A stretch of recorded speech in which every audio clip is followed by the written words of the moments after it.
اس رات کے بعد وہ گاؤں کے بزرگوں سے معلومات حاصل کرنے نکلے۔ گاؤں کے لوگوں کی زبانوں پر اس لڑکی کی کہانی تھی، مگر کوئی بھی اس کی موت کی حقیقت کو جاننے کے لیے تیار نہیں تھا۔ ایک رات سلیم نے فہد اور نمرہ سے کہا، جس دن وہ لڑکی گم ہوئی اس دن گاؤں کے ایک نوجوان کا نام لیا گیا تھا۔ اسے بھولنے کے لیے سب نے اپنی آنکھیں بند کر رکھی ہیں، لیکن اگر تم اسے ڈھونڈتے ہو تو شاید اس کی روح کو سکون مل جائے۔ فہد اور نمرہ نے فیصلہ کیا کہ وہ اس نوجوان کی تلاش کریں گے۔ انہوں نے مختلف لوگوں سے اس کے بارے میں معلومات جمع کرنا شروع کی۔ آخرکار انہیں پتہ چلا کہ وہ نوجوان آج بھی اسی گاؤں میں رہتا ہے، مگر کسی نے اس کا ذکر نہیں کیا۔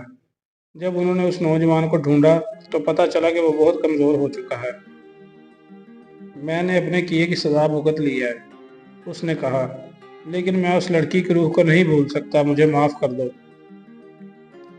نمرہ نے کہا، ہمیں تمہاری مدد کی ضرورت ہے تاکہ وہ سکون پا سکے۔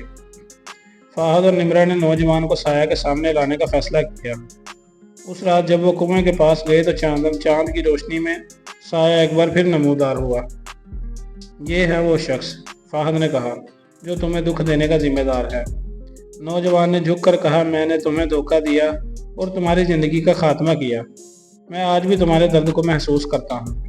سایہ نے اپنی آنکھیں بند کر لی اور آہستہ سے کہا، تمہارے الفاظ میں کوئی سکون نہیں ہے، میں تمہیں کبھی معاف نہیں کر سکتی۔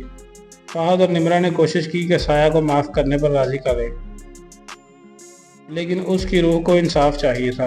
آخرکار سایہ نے کہا، اگر تم واقعی میری مدد کرنا چاہتے ہو تو تمہیں اس نوجوان کو اپنے گناہوں کا بوجھ خود اٹھانے دینا ہوگا۔ نوجوان نے دل سے کہا، میں اپنی زندگی کو قربان کرنے کے لیے تیار ہوں، بس تمہیں سکون ملے۔ میں کسی کے لیے ہر چیز پر قربان ہونے کو تیار ہوں۔ اسی لمحے سایہ کی آنکھوں میں ایک روشنی چمکی اور اس نے کہا، میں اب آزاد ہوں، میری روح کو سکون مل گیا ہے۔ فہد اور نمرہ نے گاؤں والوں کو یہ خبر دی کہ لڑکی کی روح کو سکون مل گیا ہے۔ گاؤں کی فضا میں ایک نیا سکون اور خوشبو پھیل گئی۔ نمرہ نے فہد سے کہا، ہم نے جو کیا وہ نہ صرف اس لڑکی کے لیے تھا بلکہ ہم نے اپنے دلوں میں بھی سکون پایا۔ فہد نے سر ہلایا اور کہا، ہمیں ہمیشہ یاد رکھنا چاہیے کہ کوئی بھی گناہ چھوٹا نہیں ہوتا۔ گاؤں کی فضا میں ایک نئی صبح کی کرن پھوٹنے لگی۔ سایہ کی روح کو سکون ملنے کے بعد لوگوں کے دلوں میں خوف کی جگہ امید نے لے لی۔ فہد اور نمرہ کو گاؤں کے لوگوں کی جانب سے شکر گزاری کے پیغام ملنے لگے اور وہ دونوں اپنی کامیابی پر خوش تھے۔ گاؤں کے بزرگ سلیم نے کہا، تم نے نہ صرف اس روح کی مدد کی بلکہ ہمیں یہ بھی سکھایا کہ ہمیں اپنی غلطیوں کا سامنا کرنا چاہیے۔ نمرہ نے مسکراتے ہوئے کہا، ہم نے صرف اپنی ہمت اور محبت کی مدد سے یہ سب کیا۔ فہد اور نمرہ نے سوچا کہ اب انہیں گاؤں کے دوسرے لوگوں کے ساتھ مل کر نئی کہانیاں بنانی چاہیے، جو خوف کی بجائے خوشی اور امید پر مبنی ہوں۔ انہوں نے فیصلہ کیا کہ وہ سلیم کے ساتھ بیٹھ کر نئے قصے لکھیں گے اور گاؤں کے بچوں کو سنائیں گے۔ ہمیں اپنی کہانیاں سنانے کے لیے نئی روایات قائم کرنی چاہیے، فہد نے کہا۔ ہمیں یہ بتانا چاہیے کہ خوف سے بھاگنے کی بجائے ہمیں اپنے خوف کا سامنا کرنا چاہیے۔ نمرہ نے سر ہلاتے ہوئے کہا، بالکل، اور ہمیں اپنی کہانیوں میں محبت اور اتحاد کا پیغام بھی شامل کرنا چاہیے۔ سلیم، جو ہمیشہ کہانیاں سنانے میں ماہر رہا تھا، اس بات پر خوش ہوا کہ فہد اور نمرہ نے نئے قصے لکھنے کا ارادہ کیا۔ انہوں نے مل کر ایک محفل سجائی جہاں گاؤں کے لوگ اکٹھے ہوئے۔ سلیم نے اپنی روایت کو جاری رکھتے ہوئے کہا، یہ نئے قصے ہمارے گاؤں کی روح کو جگانے کے لیے ہیں۔ آئیے ہم سب مل کر ان کہانیوں کو سنیں جو ہماری ثقافت کا حصہ ہے۔ فہد اور نمرہ نے مل کر نئے قصے سنانے شروع کیے، جن میں دوستی، ہمدردی اور عزم کے موضوعات شامل تھے۔ گاؤں کے بچے مسکراتے، ہنستے اور تالیاں بجاتے۔ محفل کے بعد فہد اور نمرہ نے محسوس کیا کہ وہ صرف ایک گاؤں کے لوگ نہیں بلکہ ایک خاندان کی طرح جڑے ہوئے ہیں۔ سایہ کی کہانی کے بعد ان کی زندگیوں میں ایک نیا معنی پیدا ہوا۔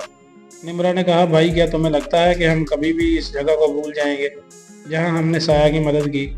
فہد نے جواب دیا، نہیں، ہم کبھی نہیں بھولیں گے۔ یہ ہماری کہانی کا حصہ ہے اور ہم نے اسے بہتر بنانے کے لیے جو کیا وہ ہمیشہ یاد رہے گا۔ ایک دن جب فہد اور نمرہ گاؤں کے پرانے درختوں کے نیچے بیٹھے تھے، فہد نے کہا، نمرہ، ہمیں سوچنا چاہیے کہ کیا ہم اس کہانی کو مزید آگے بڑھا سکتے ہیں۔ ہم اپنے تجربات کو دوسروں کے ساتھ بانٹیں تاکہ وہ بھی اپنے خوف سے نکل سکیں۔ نمرہ نے کہا، ہمیں ایک کتاب لکھنی چاہیے جس میں ہماری کہانیوں کے ساتھ ساتھ سایہ کی کہانی بھی شامل ہو۔ یہ ان لوگوں کے لیے سبق ہوگا جو اپنی زندگی میں مشکلات کا سامنا کر رہے ہیں۔ فہد اور نمرہ نے اپنی کہانیوں کو لکھنے کا آغاز کیا۔ انہوں نے گاؤں کے لوگوں کے تجربات بھی شامل کیے اور اس طرح ایک نئی کتاب تیار کی۔ یہ کتاب نہ صرف گاؤں کے لوگوں کی کہانیاں تھیں بلکہ ان کی ہمت اور عزم کا بھی ایک نمونہ تھی۔ کتاب کا نام رکھا گیا چپ چاپ چلتے قدم، تاکہ لوگ جان سکیں کہ خوف کا سامنا کرنا اور محبت سے زندگی گزارنا ممکن ہے۔ جب کتاب شائع ہوئی تو گاؤں کے لوگوں نے اس کا خیر مقدم کیا۔ اس کی کہانیاں نہ صرف گاؤں کی ثقافت کو محفوظ کرتی تھی بلکہ لوگوں کی زندگی کو نئے راستے دکھاتی تھی۔